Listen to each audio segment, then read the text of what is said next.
Hey guys, welcome back to Slate Me.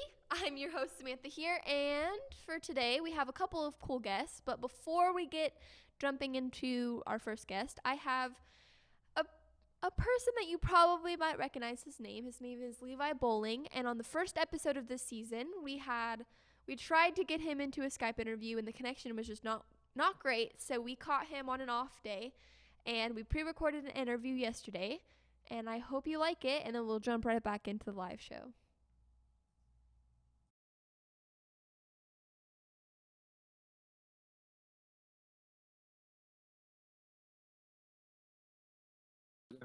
Hi guys, welcome back to Slate Me. I'm your host Samantha here, and for this guest, his name might sound familiar. If you watched on the first episode of this season, we tried to have Mr. Levi as a guest, but unfortunately the connection was bad, so we're redoing this interview now, and I hope y'all enjoy. So I guess we'll just go ahead and start right now. So Levi, do you want to introduce Okay. yourself? Hello, guys. My name is Levi Bowling. I'm an actor, and mostly I do stunts. I'm a stunt man. So, enjoy. I'm from Kentucky, born and raised. But as the business takes you, it takes me out to Los Angeles the majority of my time. Awesome, yeah. So I guess we'll start right in with the questions. And my first question for you is, when did you start acting and being a stuntman and that kind of cool stuff? Started acting in 2012 on a TV, or not on a TV show. I apologize. On a movie called 23 Blast. Based, it was based on a true story about a kid who went blind, and he continued to play football his senior season. So they just ended up a good friend of mine who I knew wrote the movie Oh, and cool. wrote the script, and so they just made a movie out of it. Awesome, yeah. And So you were an actor in that movie? no, I was background. I just did Oh, background in that movie. awesome. Did a So little fun, you know. right now, your IMDb is pretty impressive, if I do say so myself. And lately, you've worked on things like The Fate of the Furious, the new Pirates of the Caribbean movie, that kind of thing. So, do you want to tell us, like, how in the world did you end up booking those kind of jobs? It's interesting. It's just about getting an agent, and getting an agent is the key thing to booking everything, the major stuff. Being able to get an agent, being able to get booked, and having them work for you, and then meeting people that's in the industry, meeting the producers, the directors, writers. I mean, you're meeting people from all the way from the bottom of the totem pole all the way to the top of the totem pole. Always making connections, making relations with all these people will helps you out in the process. And then once you book a role, and then people see that you're hardworking and everything like that, and you're key, you're on point, and you work hard and you give it your all, and you're there to work and not to goof off and play around. They actually it's kind of a small world in this business than what people really think, and your name gets out, and being able to perform well and make good connections with the casting directors and stuff like that, easily get called back. That's some really good. I completely agree with that. So, with booking those kind of roles, you have to work with a lot of big A-list actors. So, how do you handle, big starstruck? Like, how do you handle that? I get that asked a lot. People always ask me, it's like, why don't you get any autographs or pictures or anything like this with people? I'm working on set with major stars, and the key thing about it is I really don't get starstruck, to be honest with you. It goes to the fact is the way that I know a lot of people, and the way that I've become, friends with some of these people and getting to know them, is that you just treat them like regular people. Oh To yeah. them, acting is just a job.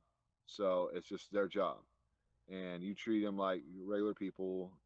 Then it's just more that if you show them you're not there, like trying to be what's the word for it, paparazzi, then it shows them that you're serious, and it's easier for them to want to get to know you, and Oh, they want to get to know you.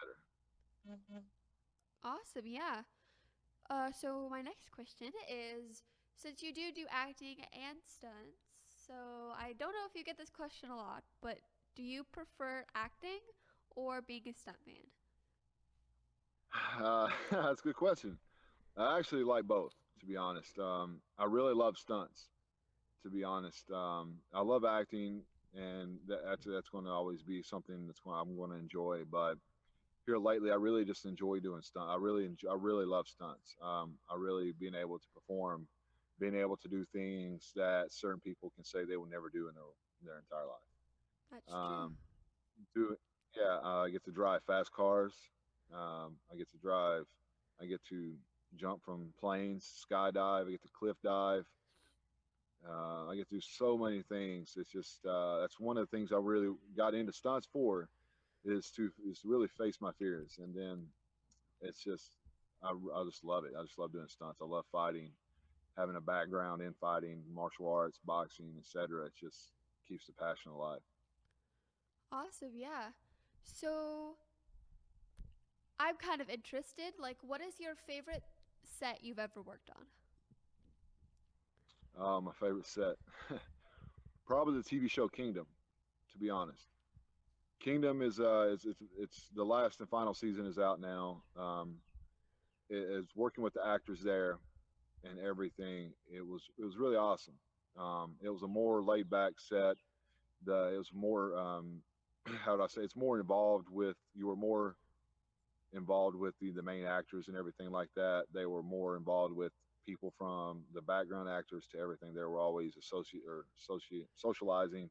It was just really fun. It was laid back, and plus, I mean, it was in a martial arts gym majority of the time, meeting some great people there and making connections who I sometimes see on a daily basis when I'm training and working out. So it's just that was probably my funnest set. Awesome. Yeah. I will definitely go and watch that. So we're coming towards kind of the end of the interview. And my Okay. favorite question to ask every single one of my guests that ever comes on my show is, what is the best piece of advice you could give to somebody coming into the industry, whether that be an actress or an actor or, a young person wanting to get into stunts? Like, what would be your best piece of advice? Best piece of advice is never give up. To be honest, never to get unfocused. Never give up. Always stay focused on what you want. Go to the schools, learn, get your certifications. Just never give up. Strive forward. Um, Always be on top of your game. Always be open and willing to do things that um, you wouldn't think you would ever do. Because in stunts, there's a lot of things that I thought I would never ever do. Um, Uh-huh. and it's just when they ask you to do it, it's just never give up and always strive forward. Awesome. Yeah. Thank you so much today for being on my show. I You're really welcome. enjoyed your company. Thank you. Well, is there anything else you want to say before we leave? No, just thanks for having me. I really enjoyed it. Just getting ready to prepare for something else, couple projects. So go from Awesome. there, and yeah. Is there any kind of social media or anything we can find you on? You can find me on Instagram. It's lbowling15. I think you have me on there, and then you have Twitter, and then social media is pretty. Instagram is pretty much the place to follow me. It's where I post a lot. Awesome. You can catch me on Snapchat too. It's the same as my Instagram, lbowling15. I'll sometimes you'll catch me shooting scene on Snapchat. You'll catch me shooting shots from set and all that stuff. Awesome. Thank you so much for being on the show today. And, You're unfor- very welcome. and I'm Thanks. sorry it didn't work out the first time, but we got you back, and now I'm super excited. Yeah, yeah. Call me back when I'm actually have a day off. That's true. Well, thank you so much, and I really appreciate you taking time out of your day, or your one day off, to be on my show. Give me one day off. All right, you're very welcome. Have a great day. You too. Bye.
Hey guys, welcome back to Slate Me. I'm your host Samantha here, and now that we're back, I hope you enjoyed that segment that we missed on the first show, but now we've got it now, so I hope you enjoyed. But now we're going to jump into our first guest, Mr. Joshua Thomas Hawkins. Do you want to introduce yourself? Hey guys, Joshua Thomas Hawkins.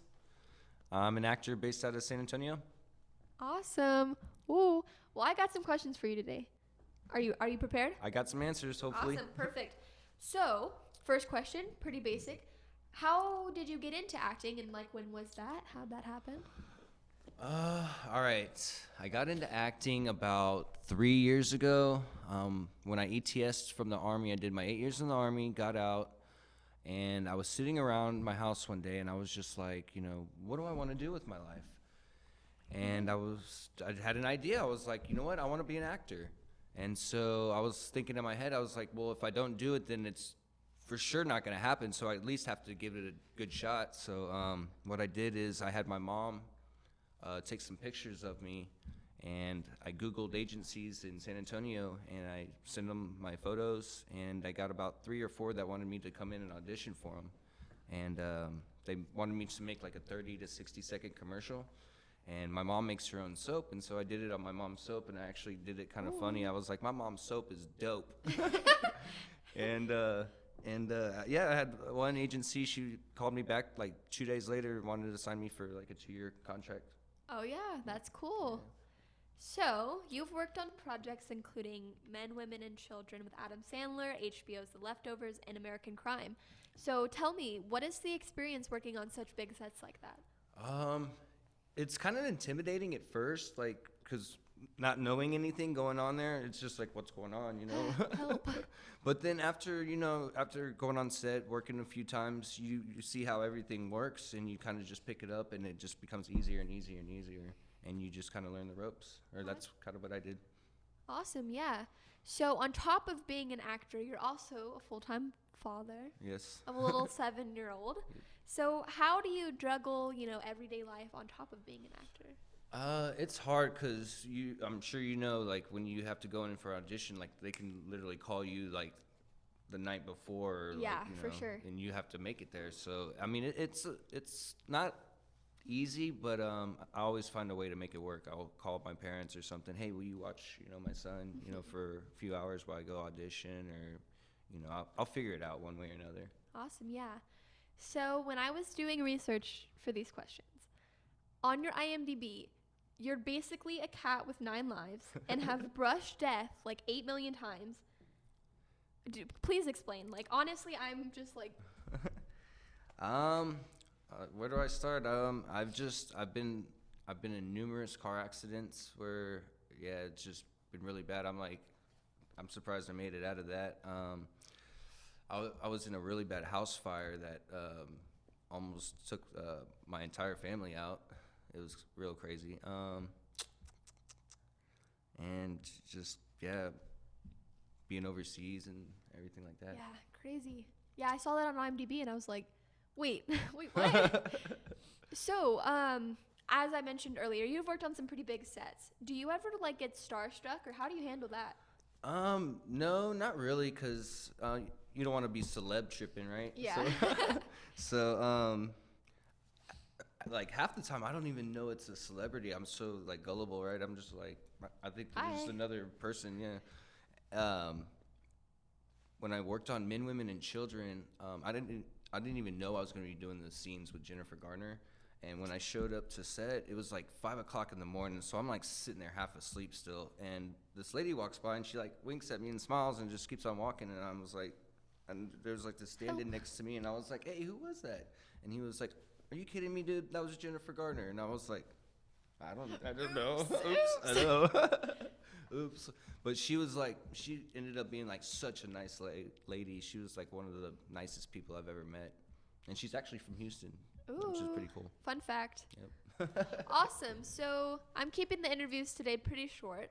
So the question that I ask every single one of my guests that ever come on my show is, what is the best piece of advice you could give a young actor or actress coming into this industry? The best advice I could give a young actor or actress coming in is just don't give up. There's been so many times where I'm just like, I'm not doing this anymore. It's just too hard, you know, this and that. But then the next day, I'm just like, you know, if I would just keep applying myself, you know, a bigger role's gonna come along, you know. Yeah, for sure. So, just keep doing what you're doing. Pushing you it. know? Yep. Keep going. Amen. Awesome. So, is there any new projects you want to promote on this show before you leave? Well, I just got done filming on set of Support the Girls with Regina Hall. Ooh. Yeah, it was actually really cool. I got to work alongside her. She was talking to me about Whitney Houston. She was like, "Hey, do you know Whitney Houston? That song, I Will Always Love You?" And I was like, "Of course, I know." Everyone knows that song. Yeah, I was like, "That's one of her best songs." And I was like, "You actually know Dolly Parton wrote that song?" Yeah. And she was like, "No, I didn't know that." And I was like, "Now you know." Now you know. What else? I just did a featured role on The Long Road Home. It just got picked up by National Geographic for 8 episodes. Yeah, that was actually really good experience. I had so much fun on set. Awesome. Yep. So, is there any social media anywhere we can keep up with you in these projects? Yeah, I'm on Instagram. Joshua Thomas Hawkins is my username. I'm on Facebook, Joshua Thomas Hawkins again. And I'm on Snapchat, theactor.hawk. Ooh. And I'm on Twitter. I'm Joshua Hawkins, but I don't really use my Twitter too much. I don't know why. Fair. I'll leave that up to Donald Trump.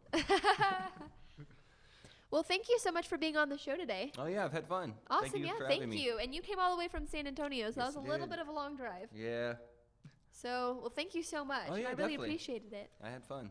Thank you. Awesome. So I will see y'all guys after this short break with my next guest, and I hope you enjoy.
You come back and people want to congratulate you for being a hero, or tell you how proud of them of you, but they don't know what you've been through. Most of them don't. Well, PTSD comes from a position of being helpless in some form or fashion. You gotta hold it and do it in a way that you're using this anxiety and this things in a positive way. That's why I work out. That's why I wrestle. That's why I fight. That's why I do the things I do. And it just so happens that I'm good at fighting.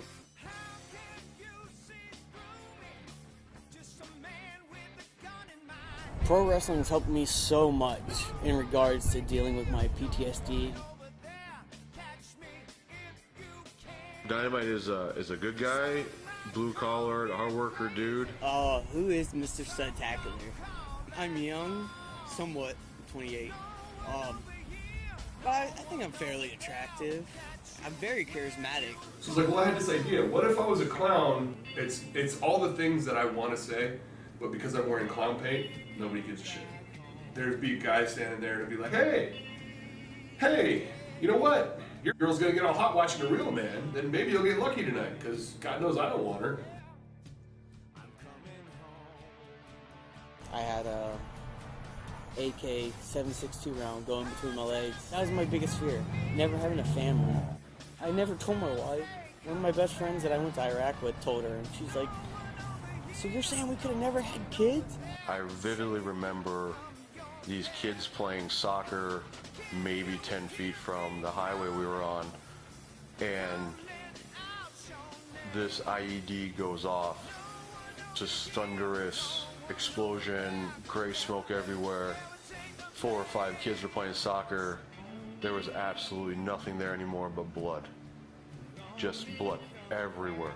When I was in the military, everybody who I ever cared about in the military, all my friends, everybody who I ever cared about died where I couldn't help them. And it just constantly eats at you and picks at you, and it overwhelms you at times if you let it, you know.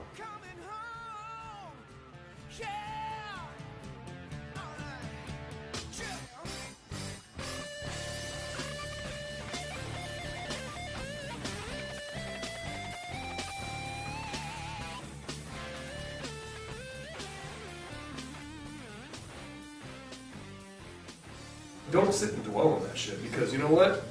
It's still gonna suck. It's still gonna be miserable. You put it in that box, it'll stay there. Then you deal with it.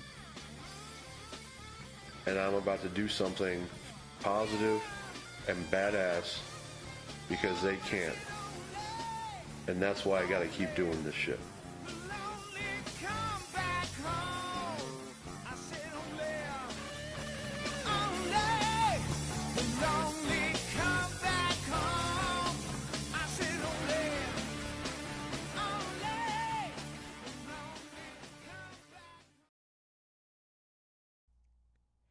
Hey guys, welcome back to Slate Me. I'm your host Samantha here, and for this segment, we have my next guest. This is a VMix call, so I hope y'all enjoy. I guess I'll just start in. Hey. Hi, Samantha. Hello, how are you doing? I'm doing well. How are you doing? I'm doing great. So I guess we'll just jump right into the interview? Sounds good to me. Awesome. So my first question for you is, when did you first realize that you wanted to be a writer? I've always been a writer, probably, well, since I was even younger than you. When I was in elementary school, I used to write, I started out writing poetry and silly, simple poems, very Shel Silverstein-ish type thing. Got into short stories after that, and I wrote my first novel when I was in high school. But I never really thought that I would be a writer until I wrote my young adult trilogy a little over 5 years ago. Awesome, cool. So, I believe your adult trilogy is the Whisper trilogy. Yeah, that's the young adult So, trilogy. how did you get the idea to write that? It's kind of funny. The idea came to me actually one day when I was sitting in church, not listening to the pastor talk like I should have been. I was consumed with thoughts of things that were happening in my town and in my city and sort of in the news. Kids just making really decisions that were harmful for them and decisions that would basically just take them off the path that they were supposed to be on, and things that were harmful and could really affect their whole lives, and just thinking, why do kids do the things that they do? And so in my mind, I created a bad guy, and the bad guy in my books are the bad guys, or the darks. So they're these demons called razors who sort of, it's kind of spiritual warfare for teens. So it is these demons who get kids to do all this bad stuff, things that can harm themselves, all the things that, you sometimes hear about teens getting into. And then I came up with a sort of superhero in a girl named Callie Evans, and she's a 16-year-old who discovers she's an angel who has to destroy these monsters who are preying on the teens in her social circle. So, like I said, it's spiritual warfare, but it's brought down to like the teenage level, and it's all battled out on the teenage social scene. So it appeals to kids. Awesome. That sounds really interesting. I'll send you a copy of the trilogy for sure. Awesome. Thank you. So your latest book is called The Beautiful Secret, correct? Yes, Beautiful Secret. So do you want to tell us what that one's about? Sure. Beautiful Secret is totally different from the Whisper trilogy. It's an adult novel. It's women's fiction, romance. It's set partially in Italy, mostly in Italy, also in France. It's about a woman named Tatiana who she feels like she's pretty much lost everything that is valuable to her in her life. And she travels to Italy to honor her grandmother's dying wish. And she meets her long-lost family.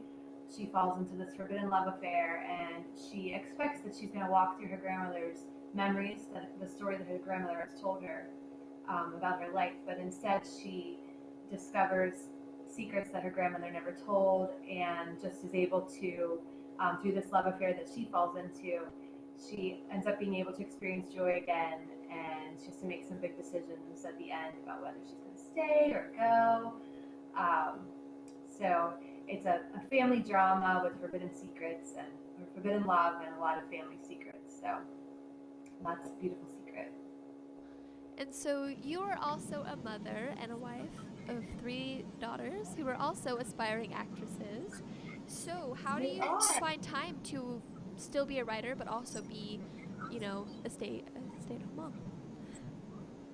It is quite a challenge. My kids' lives are increasingly busy as they get older.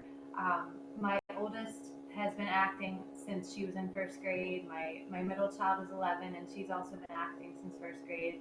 And my youngest is 8, and she's just started just recently with acting. And it's just crazy to fit my writing schedule into their schedule. But mostly what I've done is I take my laptop with me everywhere. So if I have a minute, if I'm actually involved in writing a manuscript, if I have a minute in the car while I'm waiting to pick somebody up or drop somebody off, or if I have an hour while I'm waiting during a rehearsal, I'll sit in the audience and do my work and try to just delve into whatever I'm working on. But usually when they're at school, that's when I try to schedule a few hours, like a nice chunk of time to get some work done. So I have to really treat it like a job. It didn't start out as a job. It started out as my passion, but I've moved over to trying to treat writing as my career so that I make time for it. Awesome. Yeah, that sounds pretty difficult. I didn't realize how difficult us children really are. You're so worth it. So I'm keeping my interviews pretty short today, but there is one question that I ask all of my guests that ever come on my show, is what would be your best piece of advice for someone coming into your profession? So for you, it would be writing. So what would be your best advice for a young writer wanting to become an author? Well, I guess 2 pieces of advice I would give. The one would be patient. When I wrote the Whisper trilogy, when I started writing Whisper, I really didn't know much about the industry. And I wrote the book and immediately really wanted to publish it right away.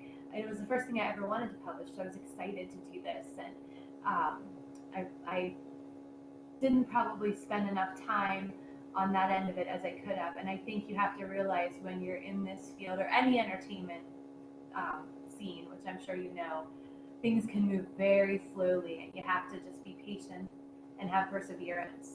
The other thing that is more about the writing aspect of it is to write what you know, because what you know and what inspires you is what's going to be your best work.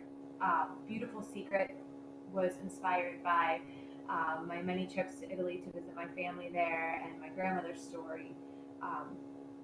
And I'm very inspired by my family in Italy, my Italian heritage, and so writing about that and the memories that I have of being over there was something that came easy to me, and it's so vivid. And people say to me, "Oh, when I read your book, I feel like I'm there, and I can taste the food, and I feel like I'm drinking the wine, and I'm there in Italy on the beaches." And I think that's because it's what I know. I chose to write something that meant a lot to me. And so I would say definitely write what you know, write where you've been, and write the thing that makes your heart want to explode through your words. Yeah, that's for any writer, really. I feel like script writing and also book writing. Write what you know. So, Definitely. where can we find you and your books and social media, anything like that? Where can we find you at? All right. Well, you can find all of my books on Amazon, and also on Barnes and Noble, and you can find Beautiful Secret on the Pan and Moon website. So that's my publisher. It's panandmoonpublishing.com. You can find me. I'm on Twitter at Dana Folletti, and Instagram Dana Folletti, Facebook author Dana Folletti, and my website, which is danafolletti.com. So those are all easy places to find me, as well as on the Pan and Moon Publishing website. So lots of places where you can find my work. The show today, I really appreciate it. Oh, I love being on here. It was so nice talking to you. Nice talking You're an to you too. inspiration. I will definitely keep up with your books and keep up with the writings and read the Whisper trilogy. Great, that's awesome. I'd love to hear from you after you read it. Awesome. Thank you so much again, and I hope you had fun. Thanks, Samantha. So I will see y'all guys watching the show after this short break with my musical guest, and I will be right back. So just keep watching. This doesn't feel right. We had a home. Hey, that wasn't the home. Hey. Now, who's been looking out for you? You. Yeah. It's damn straight. Thank you for stopping. Yeah, no problem. Where y'all headed? Next town, anywhere with fucking shade in a box, honestly. You must be Rachel. Yeah, sorry. I am Rachel of Rachel's Bed and Breakfast. The room on the right is taken. Another guest, or? He doesn't bother anybody. But if you see a tallish man lurking around, don't be scared. Scared.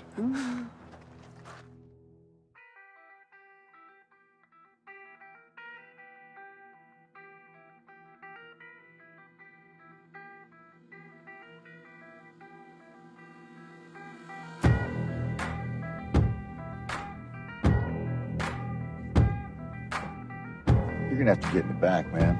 Sorry. Step out of the car, Max. You just need to get the fuck out of my car right now. What the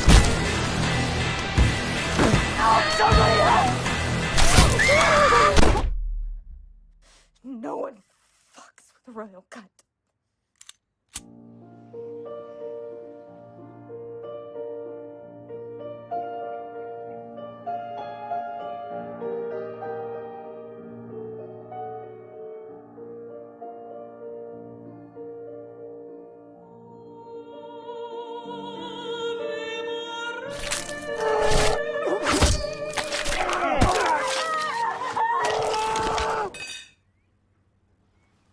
Thank you.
This Slate Me music segment is brought to you by the multi-Grammy Award-winning Blue Cat Studios, located in the King William District of San Antonio, and by Hohner Instruments, a music tradition since 1857, and by H. Jimenez Guitars, tradition with innovation. Hey guys, welcome back to Slate Me. I'm your host Samantha here, and for this segment, it's our music segment. So I'll let my guest introduce himself and the name of the song he's singing, so we'll jump right over there. Hello, guys. My name is Moses Turgeman. I'm from Dallas, Texas. I'm 13 years old, and this first song I'm going to sing is called A Day. My day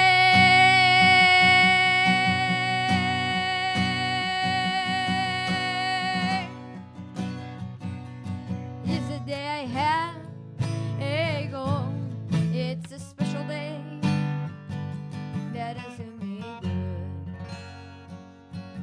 Having fun and do my music because I love and love and love and love. My day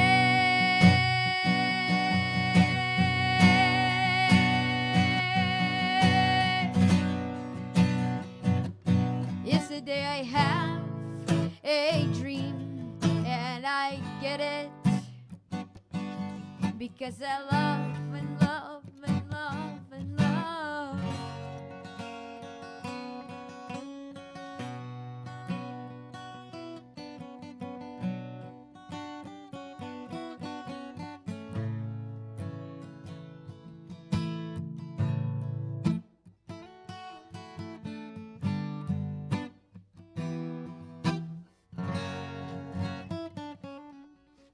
My day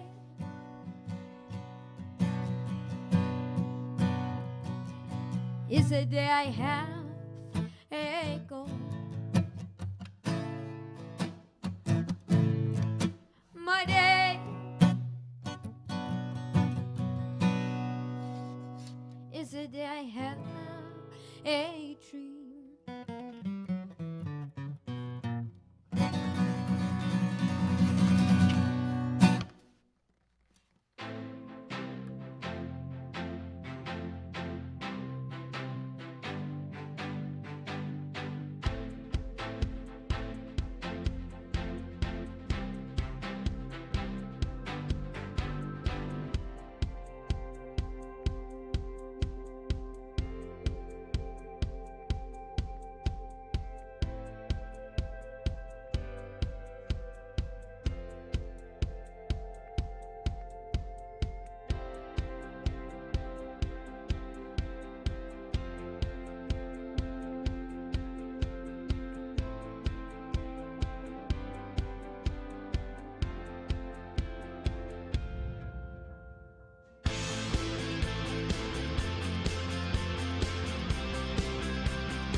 guys, welcome back to Slate Me. I'm your host Samantha here, and this is my guest that you just heard saying hi.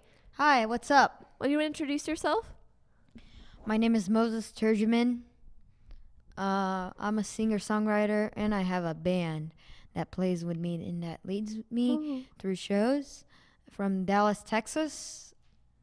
That's cool, yeah. So I got some questions for you today. You got some answers? Yeah, for sure. Awesome. So you were one of the youngest guests I've ever had on my show. Yeah. And I think it's interesting. How long have you been doing music? Ever since I knew myself. Ever since, but really starting to play guitar about 6 years ago, and I used to be in choir when I lived in Israel, and that was about 7 years ago. And yeah. Awesome. So you've been playing guitar since you were around 7, right? 7, almost 8. Do you play any other instruments or just the guitar? A lot of stuff, but in my shows I play guitar and piano and sing. Awesome. So why did you pick the guitar in the first place? I just like that instrument. Sounds nice. Yeah. Awesome. But that's my main instrument, the guitar. The guitar. You're pretty good at it, Thank actually. you. So you've had the opportunity with working with some pretty fun people. Yes. So do you want to tell us some memorable moments like you've had playing shows and things? What you're meaning by like, what's your favorite show or person that you've ever worked with? Oh, there's a lot of people. I don't have one, but okay. So I got to jam with Marty Friedman. This last year, he's coming back to Trees August 18th. I advise you to go. So I got to jam with him at Trees when the last time he was here. And it was a pretty fun experience. Awesome. Also, I got a picture with Steven Tyler at my show at the Prophet Bar about almost a year ago. And in Israel with some Israeli artists, I got to jam. Kinda. Awesome. That's cool. Yeah. So you keep mentioning that you lived in Israel for a long time. Yes. So almost 7 years. You've traveled, around here in the United States of America, but you've also traveled to Europe and played shows there. I did play shows in Israel. I used to be in a choir called Sharonit. We used to do shows at big places in Israel. The best I've ever played with them was in Jerusalem, I would say. And for another question, you got to jam with some fun people. Yeah. So I stayed in this apartment complex for a few days when I visited for my bar mitzvah not too long ago. And a famous musician was right next to me. He rented an apartment. Awesome. That's cool. Yeah. So you're also a songwriter, and you just wrote that. You wrote that song that you just played. So who is your inspiration for songwriting? A lot of people off the top of my head. Too much people. I like a lot of music. I go to a lot of concerts, and I like going to concerts, and whoever I go to see pretty much inspires me. Awesome. So you pull from pretty much everyone, huh? That I like. Yeah, that's true. So there's one question I always ask every guest that comes on the show. I know the question.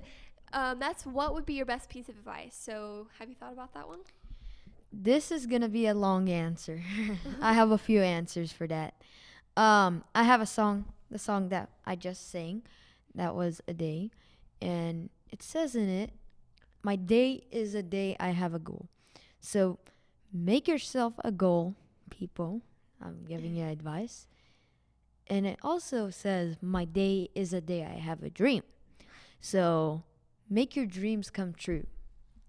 Make your dreams come true. What else? Get out there. Go to the open mics. I went to the open mics when I first got back to America after 7 years in Israel. I went to Sam Ash open mic, and I went to School of Rock, and I did a few open mics at White Rock Coffee and a lot of places, but I went to this place called Alchemy Music. Young people, I recommend this for you. It gave me a great push. I did with them probably half a year, and I also did freelance work in the music industry. I book my shows now, sometimes through Booking Park, and I'm gonna do with them a show also on the 29th. So still, yesterday I did with Alchemy Music show, Alchemy Music and Nick's Entertainment at Richardson, the 29th of July, meaning not the 29th of June. And I still do with them some shows, but I don't go to lessons.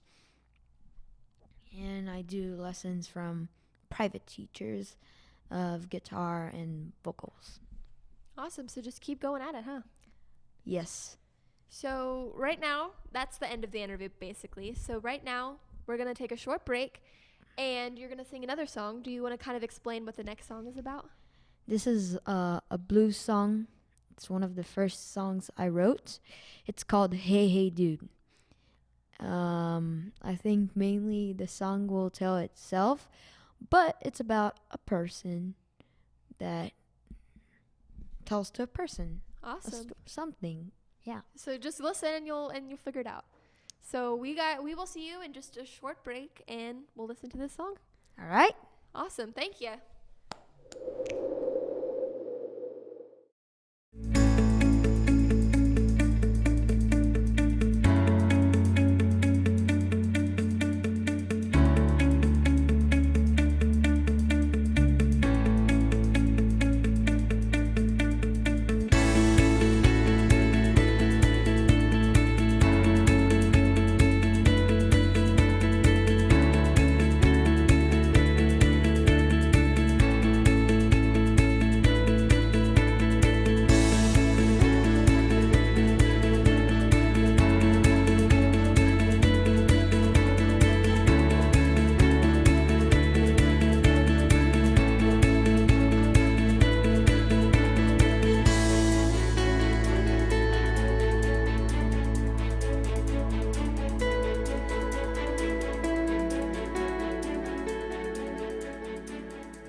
Hey guys, this is me again, Moses Churgerman, for those who didn't watch. This next song is called Hey Hey Dude.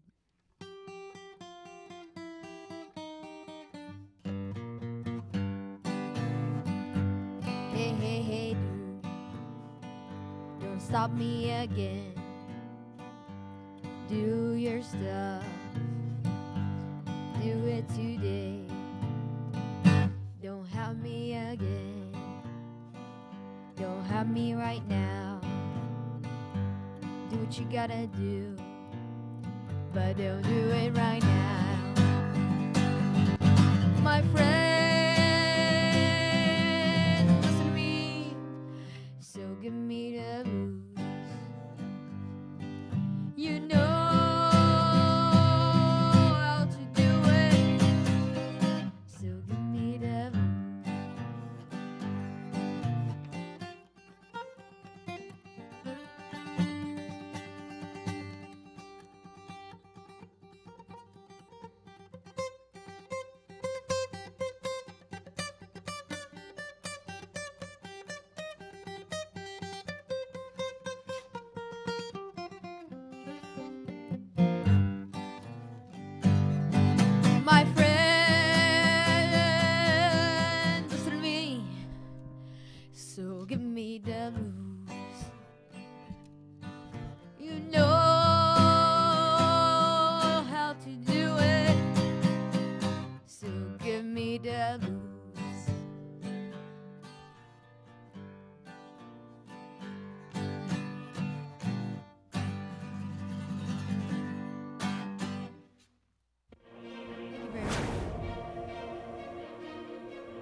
guys, welcome back to Slate Me. I'm your host Samantha here, and this is the last segment of the show where I wrap up the show and thank all of my guests for being on the show today. And I honestly really had a lot of fun on this show. I'm actually pretty excited, so I hope you all guys enjoyed. And I will see you next Thursday at 7 o'clock Central Time. And I'll see you then. I hope you liked it. Bye, guys.